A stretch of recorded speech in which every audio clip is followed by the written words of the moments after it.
کراچی کے اہل سنت والجماعت کے بہت بڑے عالم دین مولانا اکرم سعیدی صاحب کا انتقال ہو گیا، جس کے بارے میں مولانا الیاس قادری نے تعزیتی پیغامات جاری کرتے ہوئے انتہائی افسوس کا اظہار کیا۔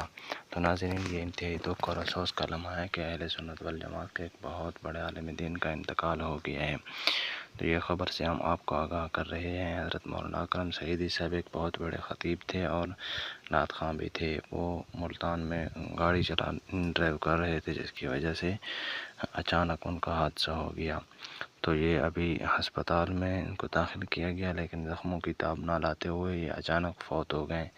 تو ناظرین، یہ اہل سنت والجماعت کے لیے انتہائی دکھ کا لمحہ ہے کہ ان کے ایک بہت بڑے بزرگ عالم دین اس دنیا سے وفات پا گئے ہیں۔ دعا کرتے ہیں اللہ پاک ان کو جنت الفردوس میں اعلیٰ مقام عطا فرمائے، اور ان کے جو لواحقین ہیں اللہ پاک ان کو صبر جمیل نصیب فرمائے۔